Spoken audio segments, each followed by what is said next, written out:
ಮನೆ ಕಟ್ಟೋದು ಜೀವನದ ಒಂದು ದೊಡ್ಡ ಕನಸು.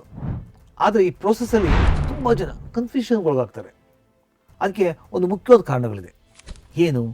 ಬಡ್ಜೆಟ್ ವಿಚಾರ ಆಗ್ಬೋದು, ನಮಗೆ ಮಾಹಿತಿಗಳ ಬಗ್ಗೆ ಅತಿಯಾಗಿ ತಿಳ್ಕೊಳ್ಳುವಂಥ ಪ್ರಯತ್ನ ಆಗ್ಬೋದು, ಟೆಕ್ನಾಲಜಿ ಬಗ್ಗೆ ಗೊತ್ತಿಲ್ಲ ಅಂತಂದ್ರೂ ಕೂಡ ಆಗುತ್ತೆ, ವಾಸ್ತು ವಿಚಾರವಾಗಿ ನಮಗೆ ಪೂರ್ಣವಾಗಿ ತಿಳಿದಿಲ್ಲ ಅಂತಂದ್ರೂ ಕೂಡ ಇದಾಗುತ್ತೆ. ಜೊತೆಗೆ ನಮಗೆ ಒಬ್ಬ ಉತ್ತಮವಾದ ನಂಬಿಕಸ್ಥರ ಕೊರತೆ ಉಂಟಾದಾಗಲೂ ಕೂಡ ಆಗುತ್ತೆ. ಅತಿಯಾದ ಆಯ್ಕೆಗಳು ಮತ್ತು ಬಡ್ಜೆಟ್ ಮೀರ್ತಾ ಇದೆ ಅನ್ನುವಂಥ ವಿಚಾರಗಳು ನಮ್ಮನ್ನು ಕನ್ಫ್ಯೂಷನ್ಗೊಳಗಾಗೋದಕ್ಕೆ ಕಾರಣ ಆಗ್ತವೆ. ಮನೆ ಕಟ್ಟೋದು ಅಂತ ಬಂದಾಗ ಎಷ್ಟೇ ಮಾತಾಡೋದು ರಿಯಾಲಿಟಿ ಏನು ಗೊತ್ತಾ? ಫ್ಲಾಟ್ ಇದ್ದರೂ ಕೂಡ ಕನ್ಫ್ಯೂಷನ್, ಬಡ್ಜೆಟ್ ಇದ್ದರೂ ಕೂಡ ಕನ್ಫ್ಯೂಷನ್, ಇಂಜಿನಿಯರ್ ಇದ್ದರೂ ಕೂಡ ಕನ್ಫ್ಯೂಷನ್, ಕಾಂಟ್ರಾಕ್ಟ್ರ್ ಇದ್ದರೂ ಕೂಡ ಕನ್ಫ್ಯೂಷನ್. ಮನೆ ಕಟ್ಟೋದು ಇಷ್ಟೊಂದು ಸಿಂಪಲ್ ಆಗಿರಬೇಕಾದ್ರೆ ಈ 90% ಜನ ಯಾಕೆ ಕನ್ಫ್ಯೂಷನ್ ಆಗ್ತಾರೆ? ಈ ವಿಡಿಯೋನ ಕೊನೆ ತನಕ ನೋಡಿದ್ರೆ ನಿಮಗೆ ಆ ಕನ್ಫ್ಯೂಷನ್ ಯಾಕೆ ಬರುತ್ತೆ, ಯಾರು ಕಾರಣ ಮತ್ತು ಅದರ ಕ್ಲಿಯರ್ ಸೊಲ್ಯೂಷನ್ ಏನು, ಎಲ್ಲವನ್ನು ಪಾಯಿಂಟ್ ಟು ಪಾಯಿಂಟ್ ಹೇಳ್ತೀನಿ. ಸ್ನೇಹಿತರೆ, ನಿಮಗೊಂದು ಪುಟ್ಟ ಪ್ರಶ್ನೆ. ಮನೆ ಕಟ್ಟಬೇಕಾದ್ರೆ ಆತ್ಮೀಯರ ಸಲಹೆ ಮುಖ್ಯ ಅನ್ನುವಂಥವ್ರು ಸರಿ ಅಂತ ಅನಿಸಿದರೆ ಅವರು ಎಸ್ ಅಂತ ಕಮೆಂಟ್ ಮಾಡಿ, ಇಲ್ಲ ಅನ್ನೋರು ನೋ ಅಂತ ಕಮೆಂಟ್ ಮಾಡಿ. ನಿಮ್ಮ ಉತ್ತರಕ್ಕೋಸ್ಕರ ನಾನು ಕಾಯ್ತಾ ಇರ್ತೀನಿ.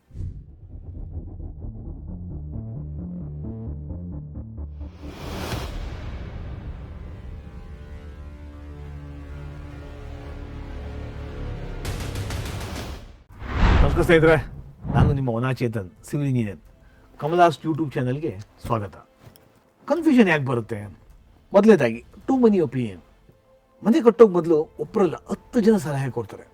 ಅದರಲ್ಲೂ ಒಂದು ಮನೆ ಕಟ್ಟಿರೋರಂತೂ ಸೈಂಟಿಸ್ಟ್ ಆಗಿರ್ತಾರೆ. ಅಂಕಲ್ ಹೇಳ್ತಾರೆ, ನಾನು ಯಾರು ಹೆಲ್ಪು ಇಲ್ಲದೆ ಮೇಸ್ತ್ರಿ ಇಟ್ಕೊಂಡೆ ಮನೆ ಕಟ್ತೆ ಗೊತ್ತಾ ಅಂತ ಹೇಳ್ತಾರೆ. ಫ್ರೆಂಡ್ ಹೇಳ್ತಾರೆ, ಮಗ ಇಲ್ಲೊಬ್ಬ ಮೇಸ್ತ್ರಿ ಲೋ ಬಡ್ಜೆಟ್ನಲ್ಲಿ ಕಾಂಟ್ರಾಕ್ಟ್ ಮಾಡಿಕೊಡ್ತಾನೆ ನೋಡೋ ಅಂತಾನೆ. ರಿಲೇಟಿವ್ ಹೇಳ್ತಾರೆ, ವಾಸ್ತು ಮಾತ್ರ ಫಾಲೋ ಮಾಡೋ, ಇಲ್ಲ ಅಂದ್ರೆ ಅಷ್ಟೇ ನಿನ್ನ ಕತೆ ಅಂತ ಹೇಳ್ತಾರೆ. ಅದರಲ್ಲೂ ಯೂಟ್ಯೂಬ್ನಲ್ಲಿ ಏನಂತ ಹೇಳ್ತಾರೆ, 5 ಲಕ್ಷಕ್ಕೊಂದು ಮನೆ ಕಟ್ಕೊಡ್ತೀವಿ ಅಂತ ಹೇಳ್ತಾರೆ. ಇದಕ್ಕೆಲ್ಲ ಏನು ರಿಸಲ್ಟು? ಮೈಂಡು ಓವರ್ಲೋಡ್ ಆಗುತ್ತೆ, ಕನ್ಫ್ಯೂಷನ್ ಕೂಡ ಓವರ್ಲೋಡ್ ಆಗಿರುತ್ತೆ. ಎರಡನೇ ವಿಚಾರ ಅಂತ ಬಂದಾಗ ನಮ್ಮ ಬಳಿ ಕ್ಲಿಯರ್ ಪ್ಲ್ಯಾನ್ ಇರಲ್ಲ. ಬಹಳ ಜನ ಏನು ಹೇಳ್ತಾರೆ ಗೊತ್ತಾ? ಎಲ್ಲ ಲೇಟರ್ ಡಿಸೈಡ್ ಮಾಡೋಣ ಬಿಡೋ ಅಂತ ಹೇಳ್ತಾರೆ. ಆನ್ಸೈಟ್ನಲ್ಲಿ ಚೇಂಜ್ ಮಾಡ್ಕೋಬೋದು. ಆದರೆ ಮನೆ ಕಟ್ಟೋದು ಎಕ್ಸೆಲ್ ಶೀಟಲ್ಲ, ಅದು ಮನೆ ಅಂದರೆ ನಿಮ್ಮ ಕನಸು. ಇದೊಂಥರ ಪ್ರೀ ಪ್ಲ್ಯಾನರ್ ಸಿಸ್ಟಮ್ ಅಂತ ಹೇಳ್ತೀನಿ ನಾನು. ಅದು ಸರಿಯಾಗಿ ಸಾಗಬೇಕಷ್ಟೆ. ಹೌದು, ಪ್ಲ್ಯಾನ್ ಇಲ್ಲ ಅಂದರೆ ಏನಾಗುತ್ತೆ?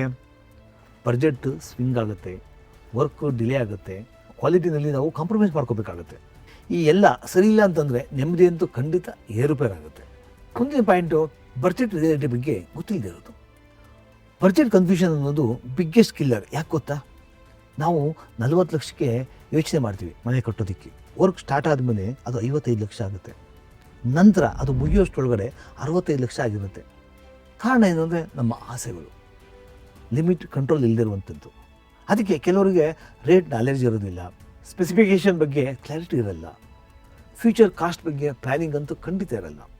ಹಾಗಾಗಿ ಎಕ್ಸ್ಪೆಕ್ಟೇಷನ್ ಅನ್ನೋದು ರಿಯಾಲಿಟಿ ಆಗಿರೋದೇ ಇಲ್ಲ. ಆರಂಭದಲ್ಲಿ ನಾವು ಅಂದ್ಕೊಂಡಂಥ ಖರ್ಚು ಕೆಲಸ ಮುಗಿಯೋಷ್ಟರೊಳಗಡೆ ಆಗುವಂತಹ ವ್ಯತ್ಯಾಸ, ಇದು ನಿಜವಾದ ಖರ್ಚಿನ ನಡುವೆ ಇರುವಂಥ ವ್ಯತ್ಯಾಸ ಜನರಲಿ ಭಯ ಮತ್ತು ಗೊಂದಲನ ಉಂಟು ಮಾಡುತ್ತೆ. ನಮ್ಮ next point technical knowledge gap ಅಂತ ಹೇಳ್ತೀವಿ. ಏನದು? ಈಗ ನಮ್ಮ ಕ್ಲೈಂಟ್ಸ್ಗಳು ಎಮೋಷನಲ್ ಆಗಿರ್ತಾರೆ, ಇಂಜಿನಿಯರು ಟೆಕ್ನಿಕಲ್ ಆಗಿರ್ತಾನೆ. ಈ ಇಬ್ಬರು ಮಧ್ಯೆ ಇರುವಂಥ ಮಿಡ್ಲ್ ಗ್ಯಾಪು ಅದು ಫಿಲ್ ಆಗಿಲ್ಲ ಅಂತಂದರೆ ಮಿಸ್ಅಂಡರ್ಸ್ಟ್ಯಾಂಡಿಂಗ್ ಕ್ರಿಯೇಟ್ ಆಗುತ್ತೆ, ರಾಂಗ್ ಎಕ್ಸ್ಪೆಕ್ಟೇಷನ್ಸ್ ಆಗುತ್ತೆ, ಫ್ರಸ್ಟ್ರೇಷನ್ ಸ್ಟಾರ್ಟ್ ಆಗುತ್ತೆ. ಅದ್ರ ಜೊತೆಗೆ ಮಾಹಿತಿ ಅತಿರೇಕ ಕೂಡ ಒಂದು. ಇಂಟರ್ನೆಟ್ಟಲ್ಲಿ ಸಾವಿರಾರು ಪ್ಲ್ಯಾನ್ಗಳು, ಡಿಸೈನ್ಸ್ಗಳಿರುತ್ತೆ. ಅದರಲ್ಲಿ ಯಾವುದು ಆಯ್ಕೆ ಮಾಡಬೇಕು ಅನ್ನೋದು ಜನಗಳಿಗೆ ಗೊತ್ತಿರೋದಿಲ್ಲ. ಸುಮ್ಮನೆ ಎಲ್ಲವನ್ನೂ ನೋಡ್ತಾರೆ, ನಿರ್ಧಾರ ಮಾಡೋದು ತುಂಬ ಕಷ್ಟವಾದಾಗ ಒದ್ದಾಡ್ತಾರೆ. ಅದು ಒಂದು ಇವತ್ತಿನ ಜನ್ರೇಷನ್ಸ್ಗೆ ಇಂಟರ್ನೆಟ್ ಪ್ಲ್ಯಾನ್ ಆ್ಯಂಡ್ ಡಿಸೈನ್ಸ್ಗಳು ತುಂಬ ಕನ್ಫ್ಯೂಷನ್ನ ಉಂಟು ಮಾಡ್ತಾ ಇದೆ. ನಂತರ ಬರುವಂಥ ವಿಚಾರ ಟ್ರಸ್ಟ್ ಇಶ್ಯೂ ಅಂತ ಹೇಳ್ತೀವಿ. ಇದು ಮುಖ್ಯವಾದ ಪಾಯಿಂಟು. ಇದರಲ್ಲಿ ಮೋಸ್ಟ್ ಕಾಮನ್ ಸೆಂಟೆನ್ಸ್ ಏನು ಅಂತಂದರೆ, ಇಲ್ಲಿ ಯಾರನ್ನು ಟ್ರಸ್ಟ್ ಮಾಡೋದು? ಸರಿಯಾದ ಮೇಸ್ತ್ರಿ ಅಥವಾ ಕಾಂಟ್ರಾಕ್ಟರ್ ಸಿಗದೆ ಹೋದಾಗ ಕೆಲಸದ ಗುಣಮಟ್ಟ ಅಥವಾ ಸಮಯದ ಬಗ್ಗೆ ಆತಂಕ ಶುರು ಆಗುತ್ತೆ. ಮುಂದೆ ಇಂಜಿನಿಯರ್ಗಳನ್ನು ಅಥವಾ ಕಾಂಟ್ರಾಕ್ಟರ್ಗಳನ್ನು ಅಥವಾ ಬ್ರೋಕರ್ಗಳನ್ನು ಅಥವಾ ಆನ್ಲೈನ್ ವೀಡಿಯೋಗಳನ್ನು ಯಾವುದನ್ನು ನಂಬೋದು? ಬರೀ ಗೊಂದಲಗಳೇ. ಟ್ರಸ್ಟ್ ಇಲ್ಲ ಅಂತಂದರೆ ಡಿಸಿಷನ್ ಸ್ಲೋ ಆಗುತ್ತೆ, ಕನ್ಫ್ಯೂಷನ್ ಡಬಲ್ ಆಗುತ್ತೆ. ನೆಕ್ಸ್ಟ್ ಪಾಯಿಂಟು ತಾಂತ್ರಿಕ ಜ್ಞಾನದ ಕೊರತೆ ಅಂತ ಹೇಳ್ತೀವಿ. ಸಿಮೆಂಟ್ ವಿಚಾರ ಆಗಿರ್ಬೋದು, ಸ್ಟೀಲ್ ಗುಣಮಟ್ಟದ ವಿಚಾರ ಆಗಿರ್ಬೋದು, ಇಂಜಿನಿಯರಿಂಗ್ ಪಾಯಿಂಟ್ಸ್ಗಳ ಬಗ್ಗೆ ನಮಗೆ ಸರಿಯಾಗಿ ಅರಿವಿಲ್ಲ ಅಂತಂದ್ರೂ ನಾವೇನು ಮಾಡ್ತೀವಿ? ಬೇರೆಯವ್ರ ಮಾತಿಗೆ ಮಾರೋಗಿರ್ತೀವಿ. ನೆಕ್ಸ್ಟ್ ಪಾಯಿಂಟ್ ವಾಸ್ತು ಮತ್ತು ನಂಬಿಕೆ ಅಂತ ಹೇಳ್ತೀವಿ. ಒಂದು ಕಡೆ ಆಧುನಿಕ ಸೌಲಭ್ಯಗಳು ಬೇಕು ಅಂತ ಹೇಳ್ತೀವಿ, ಇನ್ನೊಂದು ಕಡೆ ವಾಸ್ತುನ ಮತ್ತು ಅಥವಾ ನಿಯಮಗಳನ್ನ ಪಾಲನೆ ಮಾಡಬೇಕು ಅಂತ ಹೇಳ್ತೀವಿ. ಈ ಎರಡು ದ್ವಂದ್ವ ವಿಚಾರ ಇರುತ್ತಲ್ಲ, ಅದನ್ನು ಜನರನ್ನ ಕನ್ಫ್ಯೂಷನ್ನಲ್ಲಿ ಉಂಟು ಮಾಡ್ತದೆ.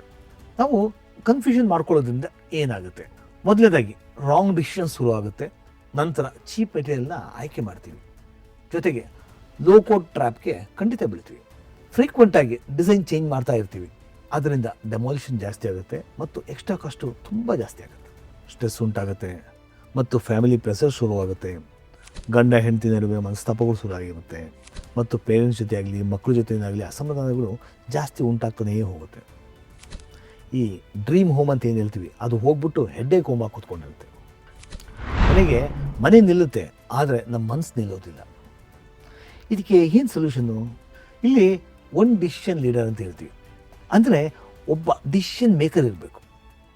ಡಿಸೈನ್ಸ್ ಆಗಲಿ, ಬಡ್ಜೆಟ್ ವಿಚಾರ ಆಗಲಿ, ಮೆಟೀರಿಯಲ್ ವಿಚಾರ ಆಗಲಿ, ಅವ್ರದ್ದೇ ಒಂದು ಫೈನಲ್ ಡಿಸಿಷನ್ ಆಗಿದ್ದರೆ ತುಂಬ ಒಳ್ಳೆಯದು.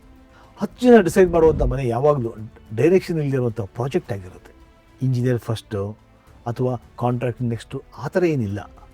ಕಾಂಟ್ರಾಕ್ಟ್ರು ವರ್ಕ್ ಮಾಡ್ತಾನೆ, ಆದರೆ ಇಂಜಿನಿಯರ್ ಪ್ಲ್ಯಾನ್ ಮಾಡ್ತಾನೆ. ಪ್ಲ್ಯಾನ್ ಇಲ್ಲದೆ ಇರುವಂತಹ ಎಕ್ಸಿಕ್ಯೂಷನ್ ಇರುತ್ತಲ್ಲ, ಅದು ಸೇಫ್ಟಿ ಇಲ್ಲದೆ ಇರುವಂತಹ ಡ್ರೈವಿಂಗ್ ಆಗಿರುತ್ತೆ. ಹಾಗಾಗಿ ಜೊತೆಗೆ ರಿಟರ್ನ್ ಸ್ಕೋಪ್ ಮತ್ತು ಬಡ್ಜೆಟ್ ಅಂತ ಹೇಳ್ತೀವಿ.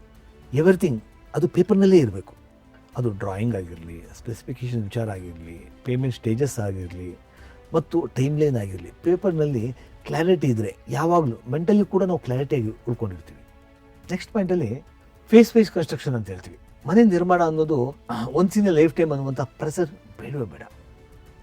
ಸ್ಟ್ರಕ್ಚರ್ ಫಸ್ಟ್ ಇರಲಿ, ಫಿನಿಶಿಂಗ್ ಲೇಟರ್ ಆಗಲಿ, ಸ್ಟೆಪ್ ಬೈ ಸ್ಟೆಪ್ ವರ್ಕ್ ಇದ್ದರೆ ನಿಮ್ಮ ಪ್ಯಾನಿಕ್ಕು ತುಂಬ ಝೀರೋ ಆಗಿರುತ್ತೆ. Next point education before execution ಅಂತ ಹೇಳ್ತೀವಿ. ಟ್ರೈನ್ ಟು ಎಜುಕೇಟೆಡ್ ಆಗಿದ್ದರೆ ಕನ್ಫ್ಯೂಷನ್ ಆಟೋಮೆಟಿಕಲಿ ರೆಡ್ಯೂಸ್ ಆಗ್ತಾ ಹೋಗುತ್ತೆ.